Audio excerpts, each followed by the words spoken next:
Vamos ouvir aqui o Mano Brown de volta ao seu podcast Mano a Mano e depois vamos trocar ideia. Aliás, eu vou fazendo pausas aqui para fazer meus comentários se houver. Meu partido é o rap. O que ele fala sobre isso? Muito lindo de se repetir e falar, mas eu não vejo nem fragmento de verdade. Não, o rap não tem lado. Nosso partido é o rap. Ok.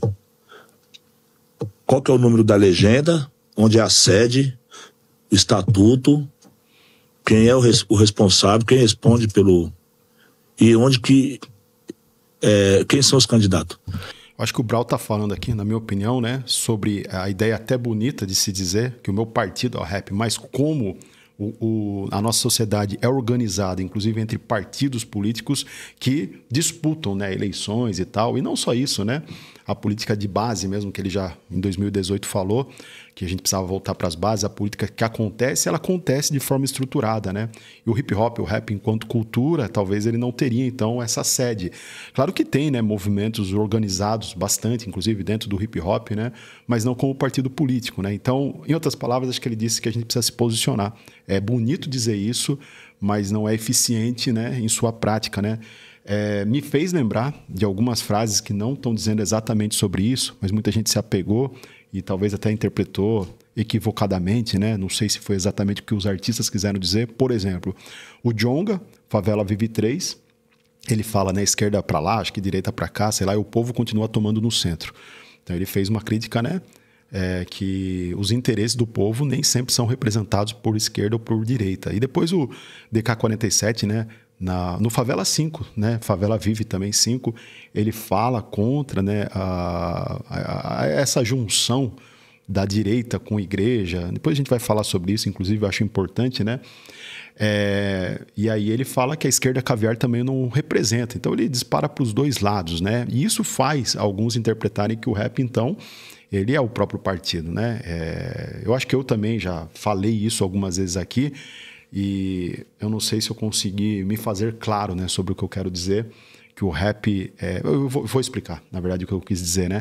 Quando eu disse isso em alguma reação, talvez aos mensageiros da profecia, quando eu fiz a reação lá, rap de direita e tal, eu quis dizer, o que eu penso pelo menos, é que a direita e a esquerda, como elas estão organizadas no nosso país e pelo mundo também, não é exatamente o que eu gosto de bater no peito e dizer que eu sou de esquerda, entendeu? Porque esquerda, se esquerda for isso aí, tá ligado? Eu não me identifico com isso. E talvez seja isso que, principalmente o DK47, eu imagino que ele quis dizer, que ele não se identifica com o que chamam de esquerda.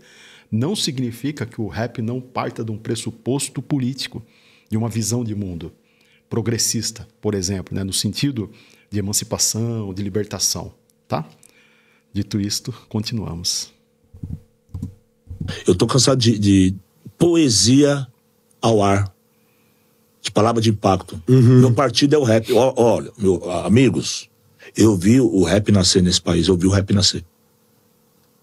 Tipo, é um tipo de coisa que é difícil eu dar autoridade pra alguém dizer pra mim o que é rap no Brasil pra mim. É difícil eu dar essa autoridade, eu dou essa autoridade pra explicar pra mim o que é o rap. Eu sei como é que foi que a gente entrou nisso. No final dos anos 80, final de ditadura. Eu sei como a gente entrou. Depois da ditadura, tem que vir um movimento da soltura. É o ciclo. Era um movimento que estava iniciando ali o Rapa, o Planet Hemp, o Racionais, e toda aquela geração. Final dos 80 por 90.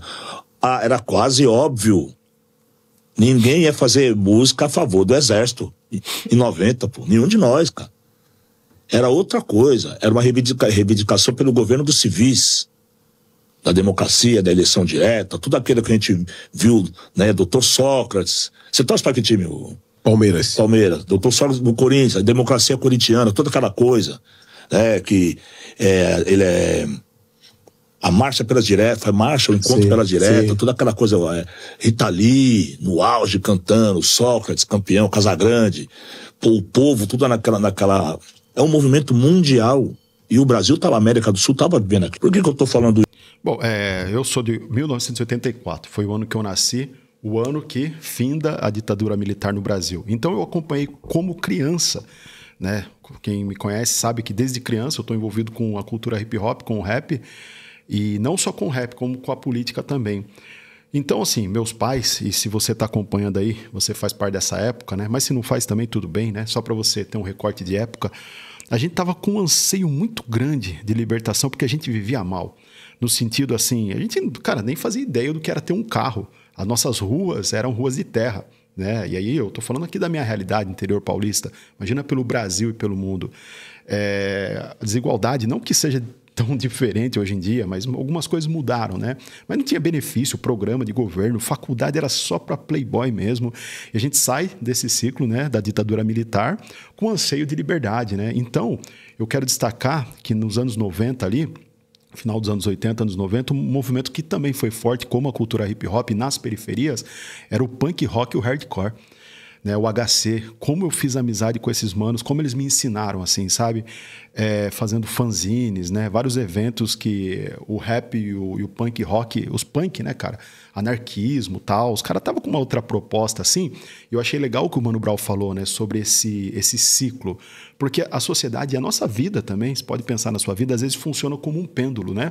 Então, se você vai para um extremo, como foi da ditadura, da repressão, depois você tem um movimento de força, né? Que aí ele até citou Planet Hemp. Pô, os caras foram ao extremo, assim mesmo, de tentar dar voz mesmo para um governo popular, né? Um mandato popular, alguma coisa assim. Foi muito forte isso no Brasil. E nisso surge figuras como Luiz Inácio Lula da Silva, que não é... A nossa representação na época não é o mesmo, cara, que hoje em dia a gente vê. Porque até então a esquerda não tinha tomado o poder. Então o Partido dos Trabalhadores, por exemplo, o PT, naquela essência, ele parecia mesmo, e em grande parte foi. Eu tenho que considerar que foram feitas muitas coisas boas, né? E, obviamente, vários envolvimentos totalmente errados, né? Então, quando você via uma figura como Luiz Inácio Lula da Silva, cara, ele representava. Você falava assim, cara, esse cara é dos meus, esse cara é dos nossos, sabe? A gente estava anseando por isso. Então, naquele momento, a gente conseguia até se identificar mais com a esquerda organizada, né? E depois, eu acho que houve muita decepção para muita gente. Que muita gente hoje em dia que faz esse tipo de comentário, meu partido é o rap e tal, foram pessoas que se frustraram, porque viram esses caras que eram dos trabalhadores, que pregavam uma revolução, quando chegaram diante dos manjares do rei, dos manjares dos reis, né? Se você entendeu a referência, estou falando de Daniel, o livro de Daniel, né? Onde ele está lá na Babilônia e ele não aceita os manjares dos reis, né? Do rei, Nabucodonosor. É muito difícil, na verdade. O poder corrompe, dê poder ao homem para você ver o que acontece, né? E é muito fácil falar que você não se vende quando ninguém ainda tentou te comprar. Quando você está em ascensão, é pouca gente que sobrevive, quase ninguém. Por quê? Porque tem uma estrutura maior do que você, né? E aí quando você começa a ver os benefícios, pouca gente quer largar o osso. E isso aconteceu em grande parte no Partido dos Trabalhadores, que deixou de representar o povo e começou a representar o próprio partido, os próprios interesses, né? Então, por isso que fica confuso assim, né? Tipo, a gente bater no peito e falar, eu sou de esquerda. Qual esquerda? Né? Que esquerda que você está falando? Essa esquerda caviar que se formou em universidades intelectuais, que não tem nada a ver, mano. Os caras nem sabem trocar ideia, mano, com a quebrada. Eu não sei se você já viveu isso, né? Quando uma galera que se diz de esquerda cola na comunidade, tá ligado? E quer falar, mano, fala feio, né? Playboy bom é chinês, né? Agora esses playboy aí não é bom. Porque eles querem fingir que eles falam humano, que eles sabem falar com a gente, com a quebrada, aí fica fazendo rima como se a gente fosse bicho de zoológico, tá ligado, mano? Nossa, quantas vezes já passei por isso e, mano, não me identifico, não gosto, mano. Não gosto mesmo de andar com essa galera de esquerda caviar. Respeito, assim, mano, até eles estão tentando, são playboy que às vezes estão tentando pensar, assim, um pouquinho em melhorias, né? Mas nem sempre também. Tem uma pá de gente aí que faz parte desse pêndulo aí também, que teve uma criação de pais, dono de fazenda e tal, e que reprimiram de repente muito, e aí colam na quebrada para pagar de revolucionário. Então, não tem nada a ver. Não tem nada a ver com isso aí. Então se confunde muito, mas esse movimento cíclico que ele está falando, ele acontece. Então, quando você tem uma expansão a partir do hip hop, da MPB também, contra a cultura, entrou muito nisso, né? E vários movimentos diretas já.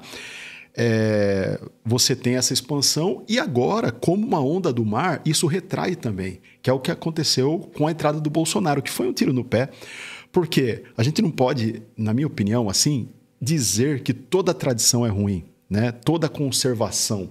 tem coisas que se conservam na vida, alguns valores que por alguma razão funcionou. E aí, claro que o movimento revolucionário, às vezes ele vem e ele, tipo, faz aquilo que tá numa frase, né? Quando você vai trocar a água da banheira, você não precisa jogar o bebê junto, né? E alguns movimentos revolucionários, às vezes, eles jogam tudo. Eles querem partir do zero. Vai de cada um a interpretar o que é certo ou não, né? Mas, pô, quando você vê um bebê, ou seja, alguns valores indo embora juntos, né? Como questões que entrou de aborto e tudo mais, né? Literalmente, assim, alguns movimentos mais de conservação falaram, não, cara, a gente não pode deixar o mundo acontecer isso. Tem coisas que são importantes, a gente não pode abrir tudo. Aí eu tô falando algumas pautas identitárias que a esquerda entrou. E aí muita gente se identificou com a conservação da direita e enxergaram que o Bolsonaro era esse cara. E não tem nada a ver, mano. Ele não representa nenhum conservadorismo. Mas colocaram no Bolsonaro, né? E as igrejas ganharam força, viraram praticamente uma milícia, né? Muitas delas esquecendo de Jesus e foram se apegando a políticos. Mas nesse movimento de onda, né? Entre vir uma conservação, depois uma expansão e depois, putz, retrai. E por que eu disse em algum momento que isso tem a ver com a vida? Porque às vezes eu ouço isso acontecer na vida das pessoas. A pessoa, tipo, viveu uma vida que não saía, não bebia, sei lá, se casou cedo. De repente separa, mano, sai que nem um bichinho que tava acorrentado, só fazendo doideira e quase atropelado pelas ruas da vida, tá ligado? Então vai de um movimento pro outro, né? Às vezes de uma forma desestruturada para tentar ganhar a liberdade. Então esse é o movimento dialético, né? Que eu tô falando, é o pêndulo político que acontece no nosso país. E aí, desculpa até se eu tô falando demais, mas eu acho que é importante a gente, né, refletir sobre as falas do Mano Brown. Isso estava acontecendo ali nos anos 90. O rap, então, ele nasce como um movimento revolucionário junto com outros que estavam acontecendo na época. Para mim, o maior e o mais potente de todos é a cultura hip hop, né? Mas é isso, né? Dito isto, a esquerda tem ideais muito próximos a tudo que o rap nacional sempre lutou. Isso, porque a gente não inventou isso, sabe? Era um movimento quase óbvio da juventude vir contra uma ditadura que estava fraca e precisava acabar. Que já estava no poder desde 64. Uhum. Quando você chegou em 84, já tinha 20 anos. 84. O Brasil mergulhado numa dívida externa fudida, sangrando, pagando só os juros do FMI. Isso é muito bom, né? Nem todo mundo sabe, né? Do Fundo Monetário Internacional, acho que foi fundado em 44, se eu não estiver enganado, nos Estados Unidos, após 2 guerras mundiais. O que acontece nesse momento, né? Eles vêm com uma ideia de socorrer, né, a economia, né, de vários países e tal que faziam parte. O Brasil se endividou de tal forma, mano, que era assustador. E muita gente na época falava, mano, tem que dar calote no FMI, tem que dar calote. Alguns políticos, inclusive, estavam propondo isso, né? E a dívida foi paga. A dívida foi paga. Acho que a gente depende, sei lá, né? Talvez um pouco menos, né? Só na nossa cultura, que eles dominaram tudo, né? Ó, a gente usa tudo, os bagulho gringo, né? Eu uso porque eu gosto de rap gringo também, né? Aprendi a gostar, né? Mas a gente paga pau pra gringo pra cacete, né? Essa é real. E a gente devia até a alma, praticamente, pra esses caras aí. Só os juros. As pessoas passavam fome. Real. De verdade. O Brasil poder pagar os juros do Fundo Monetário Internacional, que era o que emprestava dinheiro, que eram os agiotas da época, né? A gente viu o Brasil passar por fase de desumanidade, mano, sabe? Das pessoas não ter o que comer mesmo, a dignidade, fazer um moleque criado na igreja roubar. Muito lindo de se repetir, falar, mas eu não vejo nem fragmento de... Bom, é isso, né? Muito bom. Acho que muito bom, muito pertinente. Achei interessante o jeito que o Brau chamou no peito, né, mano? Falou, eu não autorizo, né? Como um dos pais aí da cultura hip hop no Brasil, do rap, né? E que tem autoridade mesmo de perceber a bagunça que se tornou, né?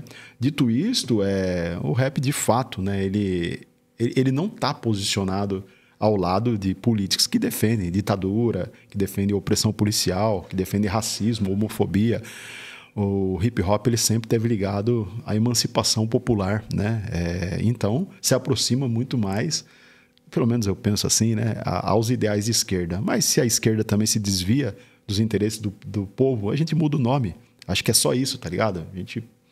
Esquerda, né, mano? Esquerda, se ela perde a sua essência, como tem acontecido, a gente perde esse nome também. Mas a gente não perde a luta, entendeu? A luta pelo povo, pelas mulheres, pelos oprimidos, tá ligado? Isso aí o rap não pode perder. Eu acho que isso é mais importante, inclusive, do que nome. Porque eu já vi muita gente que defende nomes de partidos, de políticos, mas não defende a própria mãe, velho, que é oprimida, tá ligado? Luta por lutas que já não fazem sentido pro seu vizinho. Luta por valores que não tem mais a ver com a sua comunidade, tá ligado? Então, pra que falar? Por mim, pra quê, mano? Eu pegar e colocar até o nome do canal aqui, de repente, esquerda, qualquer coisa assim, e aí eu pensar só em mim, velho, e não pensar na minha comunidade, não ter ação social, não ter projeto, não ter nada, não ter revolução. Pra mim é só nome, entendeu? Agora, não significa que eu vou fechar com os valores do que hoje em dia chamam de direita conservadora, que para mim também nem isso é. Se pelo menos fosse uma direita conservadora, mesmo eu não me identificando com isso, mas, pô, os caras defendem lá uns valores e tal, mas não defende porra nenhuma, velho, desculpa aí, defende o próprio umbigo. E isso tá dos dois lados, inclusive, né? Tá do lado do ser humano, na verdade, a gente tem que ter autocrítica também. Mas, dito isto, essas falas do Brau são sensacionais. Psicologia Rap, rapaz, tamo junto mesmo e é nóis.